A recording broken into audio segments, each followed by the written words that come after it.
പരാജയത്തിന്റെ ഉത്തരവാദിത്തം ഏറ്റെടുത്ത് രാജിവെക്കുക. കേരള രാഷ്ട്രീയത്തിൽ അപൂർവങ്ങളിൽ അപൂർവമായേ അങ്ങനെ സംഭവിച്ചിട്ടുള്ളൂ. തോൽവിക്ക് എന്തെങ്കിലും കാരണം കണ്ടെത്തി തലയൂരുകയാണ് സാധാരണ ചെയ്യാറുള്ളത്. സ്വന്തം പഞ്ചായത്തിന്റെ ഭരണനഷ്ടത്തിന്റെ പേരിൽ ഒരു നേതാവ് രാജിവെക്കുക, അതും കോൺഗ്രസ് നേതാവ്. തിരുവനന്തപുരം DCC പ്രസിഡന്റ് പാലോട് രവിയാണ് ഈ സാഹസത്തിന് മുതിർന്നത്. എന്നാൽ KPCC പ്രസിഡന്റ് K സുധാകരൻ രാജി സ്വീകരിച്ചില്ല. മാത്രമല്ല, DCC പ്രസിഡന്റ് സ്ഥാനത്ത് തുടരാൻ പാലോട് രവിയോട് ആവശ്യപ്പെടുകയും ചെയ്തു. രാജിക്ക് മുമ്പ് KPCC പ്രസിഡന്റുമായി സുധാകരൻ ഫോണിൽ ബന്ധപ്പെട്ടിരുന്നു. കടുത്ത തീരുമാനങ്ങൾ വേണ്ടെന്ന് K സുധാകരൻ പറയുകയും ചെയ്തു. എന്നാൽ പിന്നീട് രാജിക്കത്ത് KPCC പ്രസിഡന്റിനും IICC general secretary KC വേണുഗോപാലിനും കൈമാറുകയായിരുന്നു. തീരുമാനത്തിൽ നിന്ന് പിന്നോട്ടില്ലെന്നാണ് പാലോട് രവി പറയുന്നത്. പാലോട് രവിയുടെ രാജിയിലേക്ക് നയിച്ചതെന്താണ്? അല്പം ഗുരുതരമായ കാര്യമാണ്. അതും ലോക്സഭാ തിരഞ്ഞെടുപ്പ് പടിവാതിലിൽ നിൽക്കുമ്പോൾ. പാലോട് രവിയുടെ പഞ്ചായത്തായ പെരിങ്ങമലയിലെ പ്രസിഡന്റും 2 അംഗങ്ങളും പാർട്ടി വിട്ടു. കോൺഗ്രസിൽ നിന്ന് പടിയിറങ്ങിയ പ്രസിഡന്റ് ഷിനു മടത്തറയും മറ്റ് 2 അംഗങ്ങളും CPM-ൽ ചേരുകയും ചെയ്തു. പാർട്ടിയിൽ വേണ്ട പരിഗണന കിട്ടുന്നില്ലെന്ന പരാതിയിലാണ് ഇവർ കോൺഗ്രസ് വിട്ടത്. ഇതോടെ പെരിങ്ങല പഞ്ചായത്ത് ഭരണം കോൺഗ്രസിന് നഷ്ടമായി. മണ്ഡലം കമ്മിറ്റി യോഗത്തിൽ വാക്കുതർക്കമുണ്ടായി.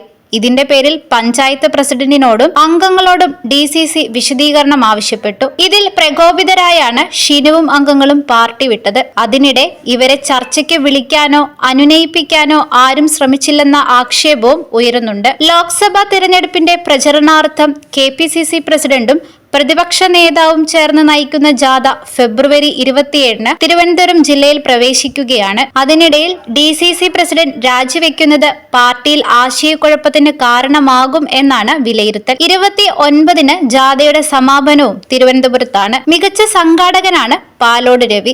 ഒപ്പം ജനകീയനായ നേതാവും സാമൂഹ്യ സാംസ്കാരിക മേഖലകളിലും സജീവ സാന്നിധ്യവുമാണ് അദ്ദേഹം. പ്രവർത്തകരെ ഒറ്റക്കെട്ടായി മുന്നോട്ട് കൊണ്ടുപോകാനുള്ള സവിശേഷമായ പാഠവും അദ്ദേഹത്തിനുണ്ട്. അതിനാൽ അദ്ദേഹം DCC പ്രസിഡന്റ് സ്ഥാനം ഒഴിയുന്നത് കോൺഗ്രസ് പാർട്ടിക്ക് വലിയ തിരിച്ചടിയാണ്. പാലോട് രവിയെ അനുനയിപ്പിച്ച് രാജി പിൻവലിക്കാനുള്ള ശ്രമങ്ങൾ നടക്കുകയാണ്. രാജ്യത്തും സംസ്ഥാനത്തും ഏറെ നിർണായകമായ ഘട്ടത്തിലൂടെയാണ് കോൺഗ്രസ് പാർട്ടി കടന്നുപോകുന്നത്. ലോക്സഭാ തിരഞ്ഞെടുപ്പിൽ കേന്ദ്ര നേതൃത്വത്തിന് ഏറെ പ്രതീക്ഷയുള്ള സംസ്ഥാനമാണ് കേരളം. കഴിഞ്ഞ തെരഞ്ഞെടുപ്പിലും വളരെ മികച്ച വിജയം കോൺഗ്രസ് സ്വന്തമാക്കിയിരുന്നു. രാജ്യത്ത് കോൺഗ്രസ് പാർട്ടി വലിയ പ്രതിസന്ധിയിലൂടെയാണ് കടന്നുപോകുന്നത്. അശോക് ചവാനെ പോലുള്ള മുതിർന്ന നേതാക്കൾ BJP പക്ഷത്തെത്തി. അടുത്തിടെ നടന്ന നിയമസഭാ തിരഞ്ഞെടുപ്പിലും കാര്യമായ നേട്ടം കൈവരിക്കാൻ കോൺഗ്രസിന് കഴിഞ്ഞില്ല.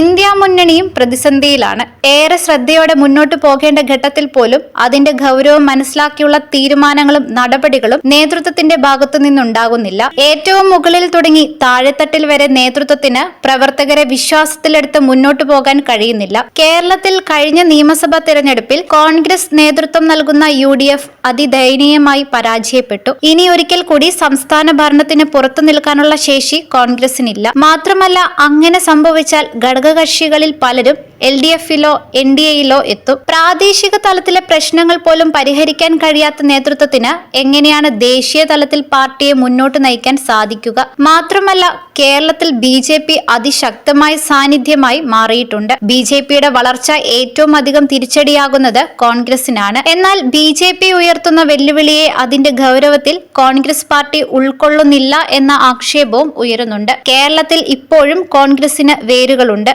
CPM പോലും കോൺഗ്രസ് വിമുക്ത കേരളം ആഗ്രഹിക്കുന്നില്ല. കോൺഗ്രസിനെ ഇല്ലാതാക്കാൻ പല സംസ്ഥാനങ്ങളിലും നേതാക്കൾ തന്നെ ശ്രമിക്കുന്നുണ്ടോ എന്ന സംശയമാണുള്ളത്. അത്രയും അലസമായാണ് അവരുടെ നിലപാടുകളും സമീപനങ്ങളും.